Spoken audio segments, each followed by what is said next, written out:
كانت الجمل او الحاجات المهمة الموجودة في يونت 1. في يونت 1 كان عندنا asking ان احنا نسأل عن الفيفوريت فود. ازاي نسأل عن الفيفوريت فود يا حبايبي؟ بنسأل عن الفيفوريت فود بسؤال اسمه what's your favorite food.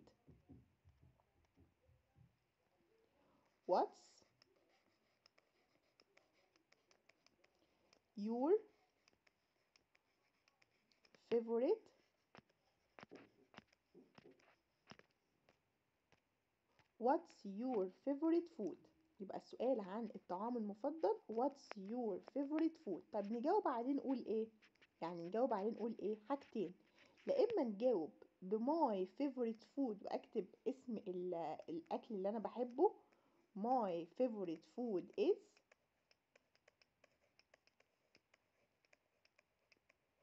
او ان انا اقول I like او it's chicken. it's واكتب الاكل اللي انا بحبه. يعني لا اما my favorite food is لا اما اقول it's واكتب الاكل اللي بحبه على طول. طيب كمان في نمبر 2 لازم نتعرف عن الحاجات اللي عندنا ومش عندنا. ازاي نقول حاجة عندنا؟ زي لما نقول عندنا شجرة مانجا، عندنا شجرة ليمون. we have، احنا عندنا we have a lime tree. طب احنا مش عندنا نقول we don't have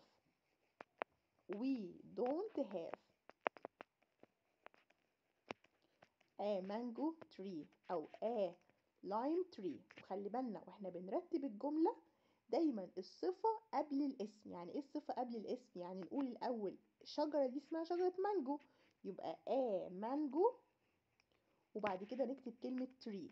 الصفة الأول بنوصف الشجرة إن هي شجرة مانجا، يبقى مانجا الأول وبعد كده tree. طيب كمان عندنا في يونت 1 ازاي نعمل محادثة بين السيلر اللي هو البائع والكاستمر اللي هو الزبون.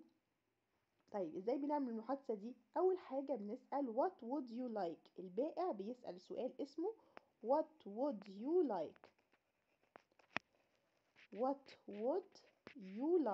يعني ماذا تريد، بس بطريقة مؤدبة. what would you like. الكاستمر بقى او الزبون بيرد يقول انا اريد كذا. يعني ايه انا اريد بطريقة مؤدبة؟ I would like. طيب ايه اللي بنحطه جنب I would like؟ حاجة من 3 حاجات دول. لا اما نحط او an لو احنا عايزين حاجة تكون مفرد، لا اما بنحط some مع اي اسم يكون جمع ولا يعد. اديكم مثال. يعني انا رحت اشتري اناناسة. what would you like؟ I would like a pineapple عشان هي اناناسة واحدة. طيب رحت اشتري كاروتس جزر. what would you like؟ I would like some. ليه اختار some؟ عشان انا بسأل او بختار كاروتس يعني جمع. ده السؤال الاول اللي بيسأله البائع للمشتري. طيب في سؤال تاني بيقول ايه؟ would you like some؟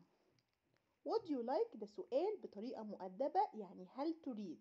بنقول would you like ونحط جنبيها برضو لا اما لا اما an لا اما some.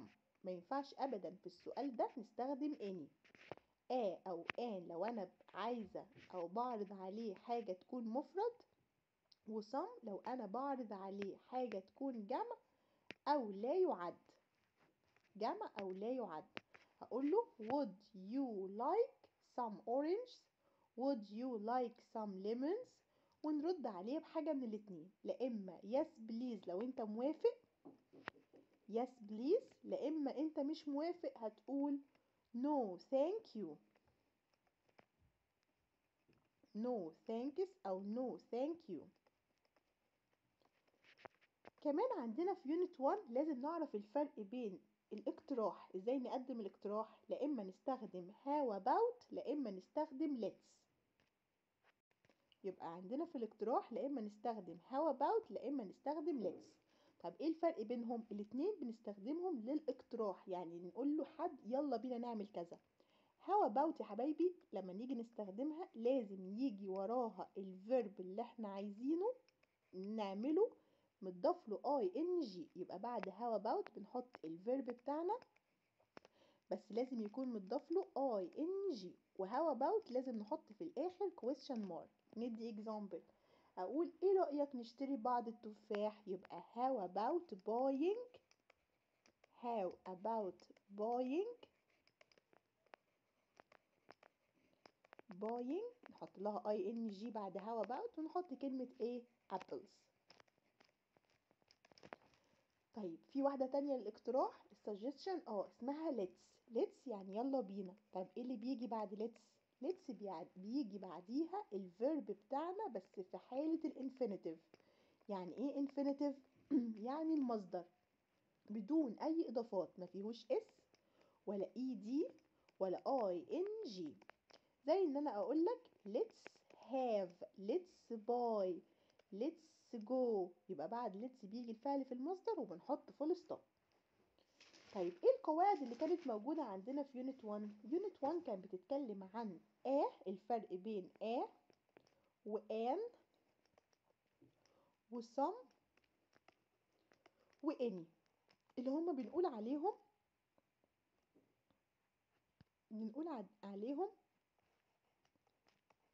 اللي مع الأسماء التي تعد والأسماء التي لا تعد.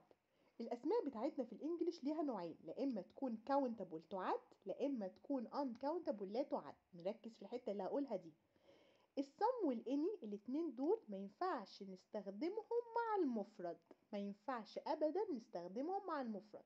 يبقى أنا وأنا بركز وأنا بحل الجملة فيها سم أو إني أو أو آن أبص على الاسم، النون اللي احنا بنتكلم عنه.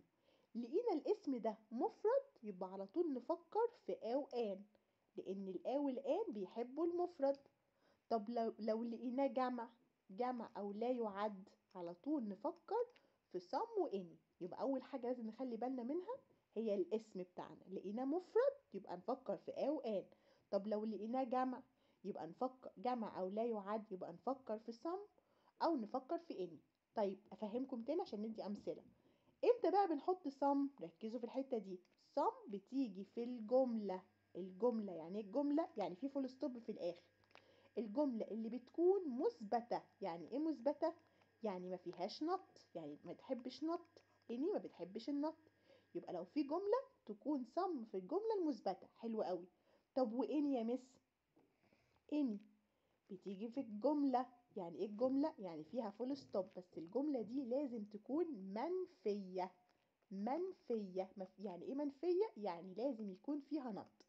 دي اول فرق بين صم واني. صم واني بيجوا في الجملة، واحدة فيهم بتحب الجملة يكون فيها نط اللي هي اني، واحدة فيها بتحبش الجملة فيهاش نط اللي هي صم. طيب هي صم واني بقى ينفع يجوا في السؤال؟ ينفع يجوا في السؤال. سؤال يعني في الاخر في question mark. طيب امتى الصم بتيجي في السؤال؟ صم بتيجي في السؤال اللي اوله كان او اوله would او اوله how about. يبقى الثلاث اسئله دول لما نلاقيهم على طول نختار صم. يبقى صم بتيجي في السؤال اللي اوله ايه وايه وايه، كان او would او how about. طب وإن يا مس؟ إني برضو بتيجي في السؤال، يعني لازم نبص كده في الآخر علامة استفهام. بس أي سؤال تاني ما يكونش فيه كان ولا would. يعني إني بتيجي في أي سؤال، is أو do أو does أو are، أي سؤال تاني غير مين؟ غير كان و would و how about. يبقى تاني ايه الفرق بين some واني؟ some واني ما بيحبوش المفرد، خلاص اتفقنا. حتى لو السؤال اوله كان او اوله would بس في كلمة مفرد ما ينفعش معاها some واني. طيب لقينا كلمة جمع او لا تعد، نبص بقى في الجملة، نبص كده في اخر الكلام لقينا فول ستوب يبقى دي جملة.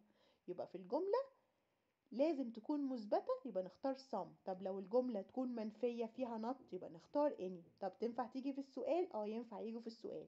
السؤال اللي أوله كان أو أوله would أو أوله how about، كان أو would أو how about يبقى نحط some. أي سؤال تاني غيرهم على طول نحط مين؟ نحط any. أي سؤال تاني غيرهم نحط. لو عندي جملة أنا هنا هختار أو an أو some أو any. ركزوا معايا. number 1 there is space rice. الجملة التانية there is space banana. الجملة التالتة there is space orange. الجملة الرابعة there isn't space bread.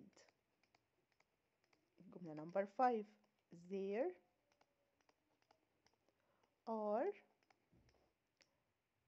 aren't space bananas. number 5 number 6 there are space oranges. number 7 there. أول واحدة عندنا there is space rice. هنا rice يا حبايبي يعني رز. معناه رز ده يعني يعد لا يعد. الرايس لا يعد. ادي الاسم بتاعنا اهو لا يعد. طيب يبقى لا يعد يبقى على طول نرفض الآ والآن، ما نفكرش فيهم. نفكر في مين؟ في some و any. الجملة دي مثبتة ما فيهاش not يبقى على طول نختار some. طيب في الجملة التانية there is space banana. banana ادي الاسم بتاعنا. نوع ايه بنانا؟ نوع singular يعني مفرد. يبقى ما ينفعش نختار لا some ولا any. نفكر في الآ والآن. بنانا أولها consonant حرف ساكن يبقى نقول آ. الجملة التالتة there is space orange. orange الاسم بتاعنا. نوع ايه الأورنج؟ نوع مفرد برضو يبقى على طول نفكر في الآ والآن. أولها vowel يبقى نحط آن. اهو كلهم there is. محدش يبص على there is ويحط some لا. ممكن مرة some ممكن مرة ممكن مرة an على حسب السبج على حسب النون الاسم بتاعنا. الجملة التالتة اللي في number 4 there isn't space bread. ها bread ده نوع ايه؟ نوع لا يعد. طالما لا يعد يبقى نفكر في some و any. في نط هنا يبقى على طول نختار any. الجملة اللي بعدها there aren't space bananas. bananas ادي الاسم بتاعنا. نوع ايه bananas؟ نوع جمع يبقى نفكر في some و any. انا عندي not يبقى اختار any. there are space oranges. oranges هنا الاسم بتاعنا. نوع جمع برضو عشان في اس يبقى نفكر في some و any. مفيش not يبقى نختار some. شفت الفرق؟ في الجملة الأولى في not عشان كده اخترت any مع الجمع. في الجملة التانية مفيش not يبقى اخترت some. الجملة بقى نطبق اللي بعدها there isn't space orange. orange هنا مفرد فطالما هي مفرد يبقى ما ينفعش لا some ولا any. ما هي مس في not بقول لك لها ولا هينفع لا some ولا هينفع any عشان ده اسم مفرد يبقى هناخد an. can I have space pen. الجملة دي مش جملة دي سؤال اهو علامة استفهام. طيب السؤال بادئ بكان. يا مس على طول اختار some اقول لك لا some ما بتجيش مع المفرد. ادي بين مفرد يبقى نختار هنا can I have space كشري. كشري ده نوع لا يعد. ده سؤال يا مس نختار some اقول لك صح some صح. ليه some؟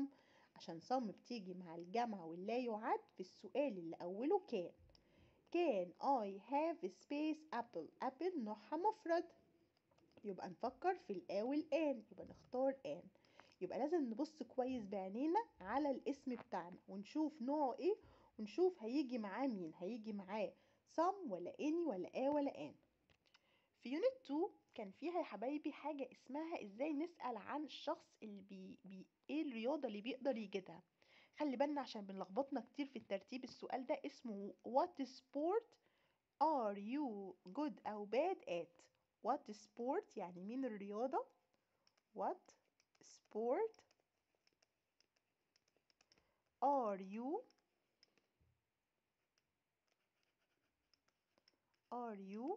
good at أو bad at. good at أو bad at.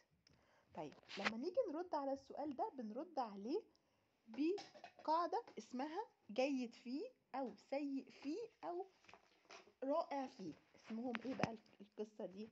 أول حاجة بنبدأ بالسبجكت بتاعنا، يعني بنبدأ بالفاعل بتاعنا اللي هو لا إما I لا إما هي لا إما she لا إما it لا إما they لا إما we لا إما you. بعد كده بنحط هنا لا إما الآي بتاخد am، الهي والشي والإت ياخدوا is، الزي والوي واليو بياخدوا are.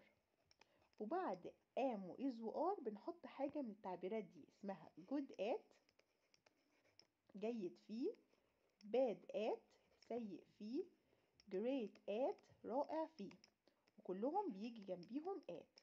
وبعد at حاجة من الاتنين، لا إما نحط الفعل بتاعنا بس لازم نكون متضايفين له ing، لا إما نحط الاسم، اسم الرياضة أو اسم الحاجة اللي احنا شاطرين فيها. يبقى بعد good at و bad at أو great at بنحط الفيرب بتاعنا بتضاف له ing أو بنحط اسم الرياضة أو اسم الحاجة اللي احنا شاطرين فيها. زي إن أنا أدي مثال I am good at playing football. طب ينفع أقول كمان I am good at football، يعني ينفع نقول I am good at playing اهي football، أو إن أنا أقول I am good at football. دي صح ودي صح. حاجة تانية بتجيلنا وبتلخبطنا واحنا بنرتب، ممكن يا حبايبي يضيف لنا في الترتيب كلمة very أو كلمة really. very و really بنحطها قبل كلمة good، يعني بنقول I am very good at playing football، أو أقول I am really good at playing football. يبقى really و very بنحطهم قبل good أو bad أو great. طبعا في حاجة تاني مهمة جدا لازم نخلي بالنا منها، اللي هي المقارنة والتفضيل مع كلمة good و bad. المقارنة والتفضيل مع كلمة good و bad حبايبي، لما نلاقي في الجملة than، لما نلاقي في الجملة than نعرف ان الجملة دي اسمها جملة مقارنة. طيب طالما مقارنة يبقى هنختار ان احنا نعمل للصفة بتاعتنا اللي هي good نعملها مقارنة. good من الصفات الغير منتظمة، يعني ما ينفعش نضيف لها er، لا ما ينفعش. امال بنعمل ايه بقى؟ بنحولها لكلمة better، better than. يبقى لما يكون في عندي اسلوب مقارنة، يعني في الجملة than، على طول نختار better مش good. طيب امال bad يا مس؟ bad يعني سيء، ما ينفعش اضيف لها er، لا ما ينفعش في المقارنة اضيف لها er. امال اخليها ايه؟ اخليها worth. worth. يبقى good بتتحول لbetter في المقارنة، وباد بتتحول لورث في التفضيل. جود بتتحول لبيتر في المقارنة، وباد بتتحول في وورث للتفضيل. وعرفنا ان جود ات وباد ات وجريت ات بيجي بعديهم الفيرب مضاف له ing. طيب في حاجة تانية كانت موجودة في يونت 2، كان بيقول لنا الفرق بين كلمة but اللي هو الرابط بتاعنا but و because. but معناها لكن، و because معناها لأن. الاتنين دول بنحطهم بين الجملتين، يعني بيكون عندنا جملة وبعد كده بنحط الرابط بتاعنا وبعد كده بيكون عندنا جملة تانية. الجملة دي لما تكون عكس الجملة دي، يعني جملة وعكسها، هنختار but. جملة وعكسها يبقى نختار but. طب لو عندي بقى جملة وبعد كده جملة تانية، الجملة دي فيها نتيجة وبعد كده ذكر لنا السبب، زي مثلا انا ما روحتش المدرسة عشان انا عيان، السبب جه في الاخر. طالما السبب جه في الاخر يبقى نختار because بتيجي في نص الجملتين بس بتبين لنا السبب، يبقى بنحط النتيجة الاول وبعد كده because وبعد كده السبب. في يونت 3 كان جايب لنا القاعدة اللي بتتكلم على الفيرب نيد. هو نيد ده ليه قاعدة؟ نيد بمعنى يحتاج، ليه قاعدة. ايه بقى قاعدته نيد؟ بنبدأ الجملة بتاعتنا الأول بالسبجكت بتاعنا، الفاعل بتاع الجملة. بعد كده بنحط جنبه لا اما نيد، يعني الفريق اللي ما بيحبش الاس، لا اما نيدز مع الفريق اللي بيحب الاس. مين اللي بيحبوا الاس؟ الهي والشي والات واي اسم مفرد. طيب ايه اللي بنحطه جنب كلمة نيد؟ حاجة من الاتنين. لو احنا محتاجين نحط فعل تاني جنب نيد يبقى لازم الفعل ده نحط جنبه كلمة تو. طب لو محتاجين نحط اسم جنب نيد يبقى هنحطه من غير تو. يعني ايه الكلام ده؟ عايزه اقول مثلا انا بحتاج البلطو بتاعي، هقول I need my coat. محطش تو. ليه محطش تو؟ لان انا هنا هكتب كلمه كوت، وكوت ده اسم فبحط need من غير تو. طب لو انا عايزه اقول انا محتاج ان انا البس البلطو بتاعي، اقول I need to wear my coat. يبقى انا هنا عملت ايه؟ انا هنا عملت ان انا استخدمت need مع الاسم واستخدمت need مع الفعل. لو انا هستخدم نيد مع الاسم ما احطش تو. طب انا لو هستخدم نيد مع الفعل يبقى لازم احط تو والمصدر. كمان عندنا في يونت 3 كان بيقول لنا جملة كده بتيجي كتير قوي في الترتيب وبتلخبطنا، اسمها what else do I need. الجملة دي بتقول what else يعني ماذا ايضا، what else do I need. do I need الجملة دي نخلي بالنا منها لان هي بتيجي وبيتلخبطوا في الترتيب بتاعها. what else do I need. كمان عندنا كنا بنستخدم حاجة اسمها النصيحة. لما نيجي ننصح حد بنقول له should. نبدأ الأول بالسبجكت بتاعنا وبعد كده بنحط should السبجكت بتاعنا، وبعد كده بنحط should، وبعد should يا حبايبي بنحط الفيرب بتاعنا في الانفينيتيف. بعد should بنحط الفيرب بتاعنا في المصدر. يعني ايه في الانفينيتيف؟ يعني افهمكم ما فيهاش اس الفيرب ولا اي دي ولا اي ان جي. ونخلي بالنا بقى من الحاجه اللي بتلخبطنا كمان، ما يكونش فيها تو، لان بعد should ما بحطش تو. بعد should ما بحطش تو. ايه بقى القواعد اللي كانت موجوده عندنا في يونت 3؟ يونت 3 كان فيها قاعده مهمه جدا. يبقى القاعده اللي عندنا اسمها تو بتبين لنا السبب. تو لعرض الغرض. بنحط جملة بتكون في أي زمن. الجملة دي بتكون في الماضي، بتكون في المضارع، وبعد كده بنحط تو، وبعد تو بنحط فعل تاني بنخليه في المصدر بيبين لنا السبب. يبقى تو والمصدر. لو أنا عندي فعلين في الجملة، الفعل الأول بخليه في الماضي أو أي زمن تاني. الفعل الأول بنخليه في الماضي. أول ما نلاقي تو جاية في النص يبقى الفعل التاني اللي جنب تو نخليه في المصدر. في اليونت 3 كان بيفكرنا بالباست سيمبل. مين هو الباست سيمبل؟ الماضي البسيط، الباست سيمبل، وعندنا الباست كونتينوس، وعندنا البريزنت سيمبل والبريزنت كونتينوس. اهم حاجه يا حبايبي المفتاح بتاع الجمله. مين اول ما نشوفه كده نعرف ان ده باست سيمبل؟ اول ما نلاقي يسترداي لوحدها، يسترداي. اول ما نلاقي كلمه اجو منذ. اول ما نلاقي كلمه لاست اللي فات. اول ما الاقي كلمة when عندما كنت صغير، عندما كان صغير. كلمة when دي بتبين لنا ان الجملة دي في الماضي. اول ما نلاقي اي كلمة من الكلمات اللي قدامي دي اعرف على طول ان الجملة اللي عندي في زمن الماضي. طيب الماضي ده بيتكون ازاي؟ الماضي ده الفعل بتاعنا بنخليه في حاجة اسمها التصريف التاني. الماضي هو الفعل بتاعنا في التصريف التاني. يعني ايه في التصريف التاني؟ اي فعل في الانجليش عنده 3 تصريفات. التصريف الاول اسمه الانفينيتيف، التصريف الثاني اسمه الباست او الماضي، هو ده اللي احنا عايزينه، والتصريف الثالث اسمه البي بي اللي احنا لسه مش هنتعلمه دلوقتي. الباست الماضي حاجه من الاتنين، لا اما يا شباب يكون regular. يعني ايه كلمه regular؟ يعني منتظم. لا اما يكون irregular يعني غير منتظم. يبقى الإما يكون regular منتظم بنضيف له ed أو ied أو d. لإما يكون irregular بنحفظ زي ما هو. طيب أفكركم كده سريعا مين هي الأفعال اللي المفروض الأفعال دي لازم نكون حافظينها، اللي هي go الماضي بتاع go، went يذهب go ذهب went. عندي كمان الفيرب catch يصطاد الماضي بتاعها caught اصطاد. عندي كمان الفيرب باي يشتري، الماضي بتاعها bought اشترى. عندي كمان الفيرب see يرى، الماضي بتاعها saw رأى. عندي فيرب تاني زي get يحصل على، الماضي بتاعها got حصل على. وفي أفعال كتير لازم نكون مراجعينها.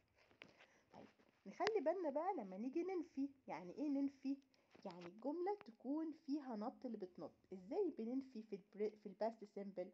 عشان نعمل نيجاتيف او ننفي ان احنا بنستخدم نط اللي بتنط. في البريزنت سيمبل يا حبايبي، ودي حتة بنغلط فيها كتير، في البريزنت سيمبل بننفي بكلمة اسمها didn't. ده فعل مساعد اسمه didn't، يعني did وجنبيها نط. وخلي بالنا بقى من الحتة دي، الكلام اللي بيتلخبط فيهم دايما واحنا بنحل بنتلخبط فيهم. لو didn't موجودة، الفعل اللي جنبها اللي هو الفعل الأساسي بتاع الجملة لازم يرجع لشكله الأول، لازم يرجع في المصدر. يعني ايه في الشكل الأول؟ يعني مفيهوش أي إضافات، نرجعه للمصدر بتاعه. هديكم مثال. لو أنا عندي هنا she، بعد كده جاب لنا didn't اللي بتنفي. she didn't space to school yesterday. أنا عندي في الجملة yesterday، عندي yesterday. هتقولي لي يا مس هنختار go ولا went؟ هنختار جو ولا went ولا goes؟ على طول هنختار go. طب ليه يا مس ما نختارناش went؟ ليه ما اخترناش went؟ ما الجملة في الماضي. اقول لك ماشي، بس didn't دي عاملة زي doesn't الحرامية، خدت الزمن، سرقت الزمن. فطالما سرقت الزمن يبقى الكلمة اللي جنبيها اللي هو الفعل اللي جنبيها يرجع تاني لشكله الأول. مين الشكل الأول؟ اللي هو الفعل في المصدر، يبقى نحط go. يبقى لما يكون didn't موجودة أو did موجودة نحط الفعل بتاعنا في المصدر بدون أي إضافات، مفهوش اس ولا اي دي ولا اي ان. اللي كان عندنا كمان في يونت 3 اسمها order of adjectives أو بنقول عليها ترتيب الصفات. ترتيب الصفات دي مهمة جدا. ازاي بنرتب ترتيب الجملة أو ترتيب الصفات في الجملة؟ الصفات ليها أنواع. في صفات بتدل على الحجم، حجم زي كلمة big، زي كلمة small، زي كلمة huge، دي اسمها صفات اللي بتدل على الحجم. وبعد كده عندي صفات بتدل على العمر. يعني ايه عمر؟ يعني old قديمة، new حديثة، modern جديد، new جديدة، modern حديثة. عندي صفات كمان بتعبر عن اللون، يعني صفات بتوصف لنا اللون زي black، زي red، دي صفات الألوان. وآخر نوع عندنا من الصفات هنشرحه اسمه الصفات اللي بتدل على الماتيريال. الماتيريال هي المادة الخام. هو ده ترتيب الصفات الصحيح لما يكون عندنا جملة فيها أكتر من صفة. طيب ايه ترتيب الصفات الصحيح؟ الأول قطن يعني قطن، ولينن اللي هو الكتان. حجم، عمر، لون، مادة خام. حجم، عمر، لون، مادة خام. ممكن يجيب لك واحد وواحد، مش لازم يجيب لك الاتنين، بس الترتيب بتاعنا الصح يكون ايه؟ حجم، عمر، لون، مادة خام. دايما دايما يجيب لك في الامتحانات مثلا ان I have، انا عندي، ويعمل لك كده سبيس ويلخبطك ويقول لك كوتون وكلمة نيو وبعد كده كلمة دريس. هنعمل ايه لما نلاقي كده؟ على طول نعرف ان الترتيب ده غلط. الترتيب الصح ان انا اعكسهم، احط نيو الاول اللي هي العمر، وبعد كده احط كوتون اللي هي المادة الخام. لان ترتيب الصفات بيقول ايه؟ حجم، عمر، لون، مادة خام. حجم، عمر، لون، مادة خام. ولازم نحط بينهم وبين بعض كوما. كوما اللي هي اللي في النص الصغنطوطة دي. في اليونت 4 كان عندنا الباست سيمبل. بنقول عليه ايه الباست سيمبل؟ بنقول عليه الماضي المستمر، حاجة حصلت في الماضي. في الباست كونتينوس او الماضي المستمر هو حاجة حصلت في الماضي واستمرت فترة. يعني ايه حاجة حصلت في الماضي واستمرت فترة؟ يعني لازم يكون جايب لي حاجة بتدل على الباست، حاجة بتدل على الماضي، وكمان محدد لي وقت، في الوقت محدد لي وقت محدد. يعني لازم يكون في وقت مع الماضي. خلي بالكم لقينا وقت مع كلمات الماضي يبقى ده ماضي مستمر. يعني ايه؟ يعني لو لقينا at 7 o'clock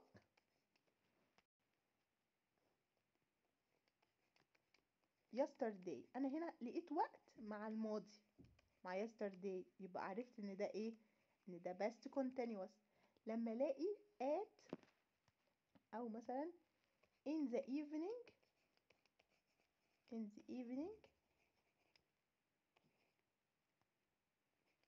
yesterday، ده نفس الكلام، ده اسمه حددت وقت في الماضي. طالما حددت وقت في زمن الماضي يبقى ده ماضي مستمر past continuous. طيب بيتكون منين بقى الباست continuous؟ اول حاجه بنبدا بالسبجكت بتاعنا. الفريق الاول الاي، الهي، شي، والات. الاي المره دي راح مع الهي والشي والات مع اي اسم مفرد. والفريق التاني الزي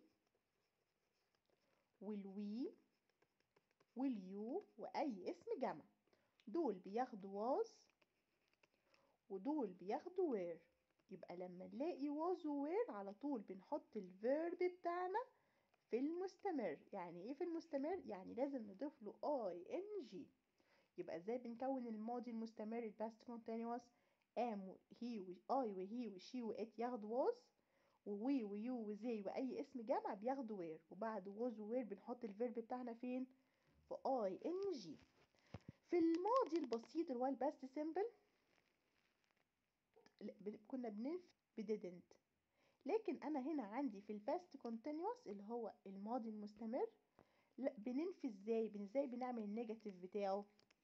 النيجاتيف يعني ان احنا ازاي نستخدم نوت اللي بتنط. نستخدم نوت اللي بتنط نخليها تنط جنب was و were. يبقى نبدأ الاول بالسبجكت بتاعنا، بعد كده لا اما was لا اما were، بعد كده نحط نوت اللي بتنط، بعد كده بنحط الفيرب بتاعنا ونضيف له ing. ان انا اقول she was listening to the radio، she wasn't listening to the radio. was ونحط جنبها not تبقى wasn't، were نحط جنبها not تبقى weren't. طيب ينفع بقى نعمل question؟ سؤال ينفع نعمل question. خلي بالنا من اللي انا هقوله دلوقتي، الحتة دي بتلخبطنا. لو عندي هنا space he playing yesterday morning، yesterday evening، yesterday مثلا morning امبارح الصبح. وعندي هنا space he play yesterday. في الجملة الأولى يا حبايبي هنحط مين يساعدنا؟ هنحط was تساعدنا. طب ليه was؟ هقولك أنا دلوقتي ليه was. هحط هنا was عشان أنا ببص على الفيرب هنا بتاعي متضاف له ing، ولقيت وقت مع زمن الماضي يبقى ماضي مستمر، يبقى was عشان الفيرب فيه ing والجملة في الماضي المستمر. طيب في الجملة التانية هنحط هنا did. ليه هنحط did؟ هبص على الفيرب بتاعي هنا في المصدر وده ماضي يبقى هنحط did. خلي بالنا عشان برضو هبتلخبطنا حاجة تانية. لو انا عندي space he play every day يبقى ده present simple. يبقى اللي هتساعدنا هنا بقى does. يبقى انا اخلي بالي ابص على الفيرب وابص على الكلمه اللي بتدل على الزمن، ابص على الفيرب وابص على الكي وورد المفتاح بتاع الزمن، عشان ده اللي هيحددني هحط was و were ولا هحط did ولا هحط does. امتى احط was و were؟ لو الفيرب بتاعي متضاف له ing. امتى احط did؟ لو الفيرب بتاعي في المصدر والجمله في الماضي. امتى احط does؟ لو الفيرب بتاعي في المصدر يعني ما فيهوش اي اضافات والجمله بتاعتي في البريزنت في الحاضر في المضارع. وظائف اللي هم كانوا موجودين في مصر القديمه، اللي هو سكرايب، اللي هو تريدر، اللي هو كرافتسمن. كل وظيفه بتعمل ايه، كل وظيفه ايه وايه الحاجه اللي بتعملها. التريدر بيعمل ايه، الدكتور بيعمل ايه في مصر القديمه اللي هي ancient Egypt. طيب ايه بقى القواعد بتاعتنا او الجرامر اللي عندنا كان في يونت 5؟ اول حاجه كانت عندنا كان بيفكرنا بماست وماسنت. ماست وماسنت بنستخدمهم في حاجه اسمها امر ضروري يجب ان نعمله. طيب ازاي بنحط الجمله في ماست وماسنت؟ اول حاجه بنبدا بالسبجكت بتاعنا. لو الحاجه دي ضروري نعملها بنحط ماست. لو الحاجه دي ممنوع نعملها بنحط mustn't. يبقى must و mustn't بنحطهم بعد السبجكت اللي بعد الفعل. طيب بعديهم بقى بنحط مين؟ بعديهم بنحط الفيرب بتاعنا، بس بنخليه في الانفينيتيف. يعني ايه في الانفينيتيف؟ يعني في المصدر. بعد must اللي هي يجب و mustn't اللي هي لا يجب بنحط الفيرب بتاعنا في الانفينيتيف. زي ان انا اقول I must eat healthy food. يجب علي ان انا اكل healthy food. I mustn't talk in the library. انا مش مسموح ليا ان انا اتكلم في اللايبراري. يبقى بعد must و mustn't الفيرب بتاعنا مفهوش اس ولا اي دي ولا اي ان جي ولا to. لا مفهوش اس ولا اي دي ولا اي ان جي ولا نحط معاه مين؟ to. كمان عندنا في يونت 5 بيفكرنا بزمن رقم 3 اللي هو مين الزمن التالت اللي هنتكلم عنه؟ البريزنت سيمبل. طيب تعالوا بقى افكركم باول ما تشوفوا الكلمات اللي قدامكم دي تعرفوا ان ده بريزنت سيمبل. مين الكلمات البريزنت سيمبل؟ اول ما تلاقي كلمة always دايما، usually عادة، often غالبا، sometimes احيانا، كمان لما نلاقي never ابدا، دول اسمهم ظروف التكرار. طيب دول ليهم مكانين في الجملة. البريزنت سيمبل هفكركم كده سريعا بيه، هو فريق بيحب الاس. اول ما نلاقي دول على طول نعرف فريق بيحب الاس وفريق ما بيحبش الاس. يعني ايه؟ يعني لو لقينا السبجكت بتاعنا الفاعل بتاعنا لقيناه هي او شي او ات او اي اسم مفرد على طول دول بيحبوا الاس يدوا الاس للفيرب اللي جنبهم. الفريق التاني الاي، الزي، الوي واليو واي اسم جمع على طول نحط جنبيهم الفيرب مفهوش اس. يبقى لما الاقي ظروف التكرار اللي فوق دول نفكر على طول في الفعل اللي بيحب الاس او الفعل اللي ما بيحبش الاس. طيب بيفكرنا بحاجه، بيقول لنا ايه؟ بيقول لنا ان في افعال بيتحط لها اي اس. امتى بنحط الافعال اي اس؟ لما يكون عندي اصحاب الشمس الشموسه. مين هم اصحاب الشمس الشموسه اللي بياخدوا اي اس؟ هم الاس والاس اس والسي اتش والاس اتش والاكس والاو والزي. دول يا حبايبي لو لقينا اي فيرب زي جو مثلا مع الهي والشي والات في البريزنت سيمبل نحط له اي اس. زي مثلا الفيرب واتش يشاهد، لما نلاقي هي وشي وات يبقى نحط له اي اس تبقى واتشز. طيب بيفكرنا بمكان ظروف التكرار. ظروف التكرار اللي قلت لكم عليهم اللي هم مين ظروف التكرار؟ always و usually و sometimes و often و never. دول مكانهم فين في الجملة؟ ليهم مكانين، لا اما نحطهم قبل الفعل لا اما نحطهم بعد الفعل. يعني ايه؟ يعني لو عندي جملة زي اللي انا هكتبها دي she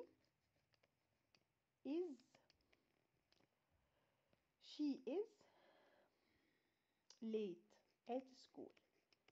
late هي متأخرة. الجملة التانية she walks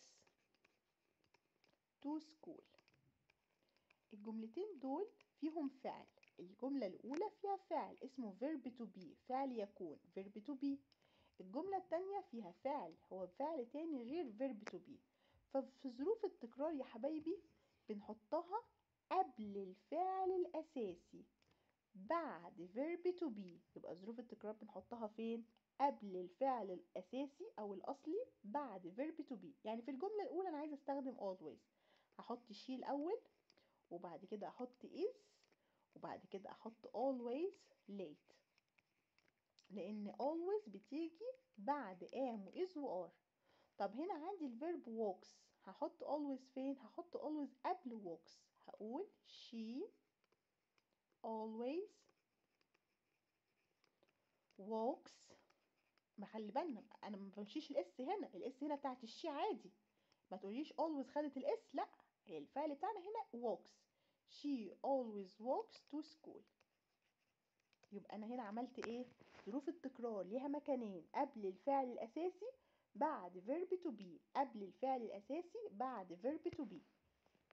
هيجي لك في تصحيح الخطأ always is، نروح نعكسها is always walks و always، لا always walks. نخلي بالنا من ترتيب ظروف التكرار.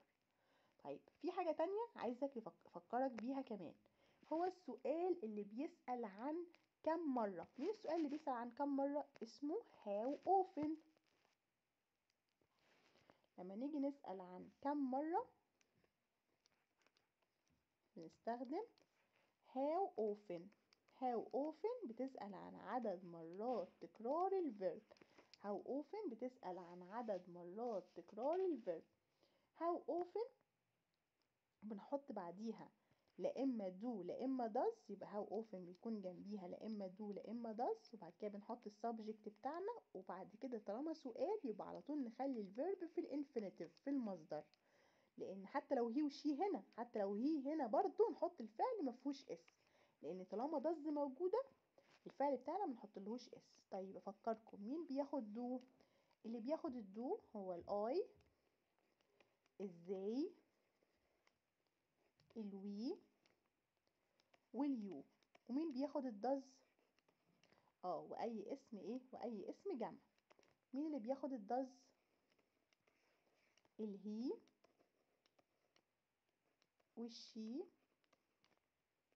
والات واي اسم مفرد. كده احنا خلصنا كل المراجعة بتاعتنا، مفيش اي حاجة تانية في جريد 5 في